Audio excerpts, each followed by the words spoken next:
महुआ। एक महिन्यात खूप पड़े से उतलने फिर आम्ही महुआ रात को अधिक गिर सुबह रहा है, 4 बजे इसलिए हमें सुबह 4 बजे ही धूप निकलना पड़ने पड़ता है वाले और 2-3 कभी बजे कभी से लौटते घरे तो देर पानी शाम हो जाती है। तपती धूप, जंगल की पगडंडियों और धरती पर बिखरे ये टेसू के फूल, इन्हीं के बीच आदिवासी परिवारों की मेहनत से इकट्ठा होता है ये महुआ के फूल, जो उनकी आजीविका और परंपरा का अहम हिस्सा भी रहा है।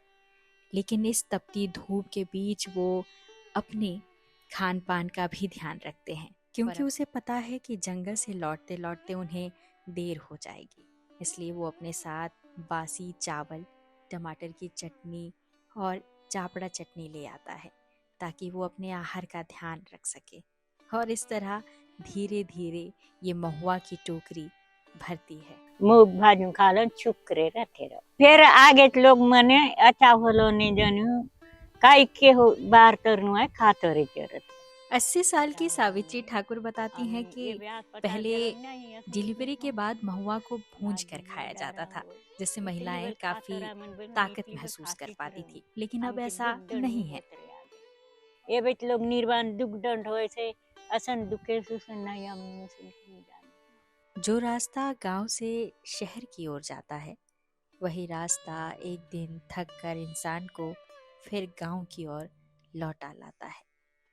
जसंता किरकिटा अपने किताब में महुए का जिक्र करती हैं। वो लिखती हैं कि महुए पेट से तोड़े नहीं जाते, वो इसलिए क्योंकि रात भर वो गर्भ में रहते हैं और जन्म का जब समय पूरा हो जाता है वो खुद ब खुद धरती पर आ गिरते हैं और फिर इस तरह हम उन्हें घर ले आते हैं। वो लिखती हैं कि पेड़ पर जब गुजर रहा हो सारी रात प्रसव पीड़ा से, बताओ कैसे डाल हिला दें जोर से, और वो लोग कैसे तोड़ लें हम उसे जबरन महुआ किसी पेड़ से। शुक्ल पाठती उनके पेट वहाँ उनके फूल के महुआ झाड़ जब वहाँ तक सूख नहीं जाता, उनके उससे बाद में पहले भी फिर कई काट काम कर होते वहाँ हैं। मऊ के जैसे अच्छा कि महुआ को से सूखने के बाद धोआ उसे पीट भाजुआ कर उसके फूलों भाजुन को दे अच्छे हांडी से साफ भाजुन किया फिर जाता है। खावा फिर ही चिपटी वो बनावा खाने लायक झाड़ी बनता है और पाला लंबे बांधवा समय तक नीचे सुरक्षित रहता है। फिर चिपटी बांधवा फिर मऊ कुतलन फिर खातो रहा है। करीब 15-20 दिनों तक कच्चे फूल पककर मीठे महुआ बन जाते हैं और भोर होते ही चुपचाप धरती पर झरने लगते हैं।